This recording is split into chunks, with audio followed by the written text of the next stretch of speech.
کبھی بھی دنیاداروں سے امیدیں وابستہ نہ کریں۔ ایک بات سنیں بڑی شاندار، امام غزالی نے لکھی ہے۔ امام غزالی فرماتے ہیں کہ ہارون رشید نہ حج کر کے واپس آیا بغداد میں، تو کونے میں حضرت بہلول دانا بیٹھے تھے، رش بہت تھا، مجمع بڑا تھا۔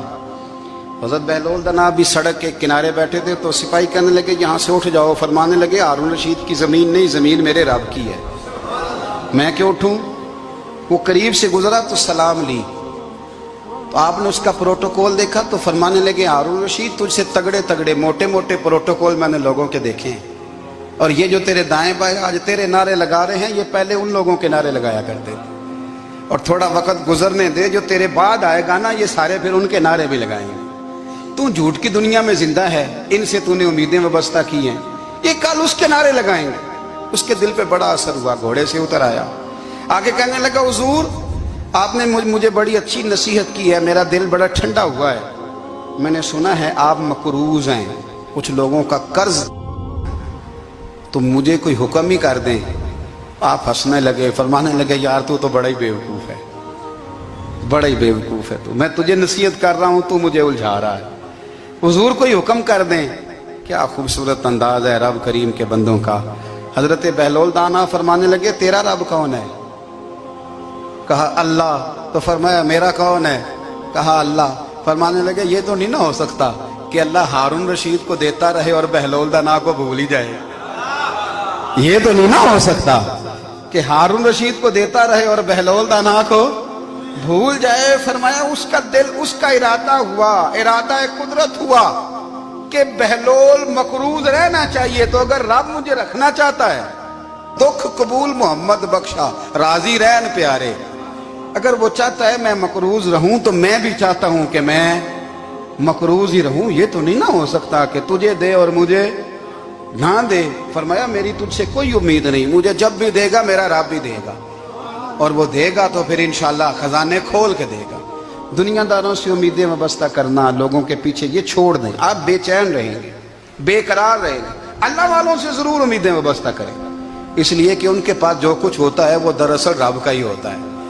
لیکن سیٹھوں سے، نوابوں سے، سیاستدانوں سے باز آ جائیں، ہماری بڑی امیدیں وابستہ ہیں۔ میں اکثر کہتا ہوں جتنے پھیرے نوکری کے لیے دنیا دار کے دروازے پہ لگائے ہیں نا، اس سے کم دفعہ مسجد میں نفل پڑے ہوتے تو رب اتنی بڑی مہربانی فرما دیتا۔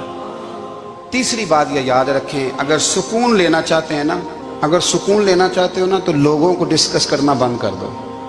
بہت ساری کمزوریاں ہمارے اندر ہوتی ہیں نا، پھر اللہ ہماری روزی تو نہیں نہ بند فرماتا، یہ تو نہیں کہتا کہ زمین سے نکل جاؤ۔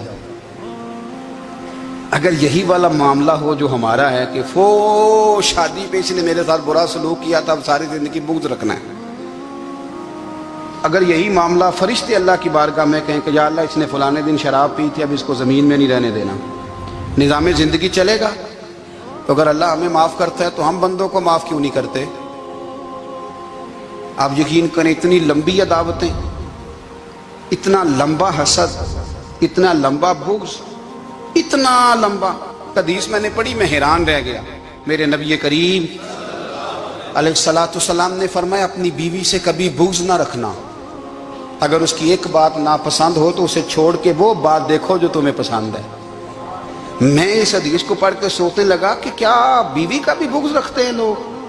اب حضور نے کہا ہے تو اس کا مطلب ہے لوگ بیوی کا بغض بھی رکھتے ہیں۔ اب اس پر استدلال کر کے مجھے کہنا پڑے گا کہ سسرال والوں کا بغض بھی رکھتے ہیں، کہنا پڑے گا کہ بھائی کے سسرال والوں سے بھی بغض رکھتے۔ اس حدیث کی روشنی میں سمجھا کہ لوگ بھابھی کا بغض بھی بغض رکھتے ہیں، بغض، ورنہ عادتیں تو ہماری بھی کئی بری ہوتی ہیں۔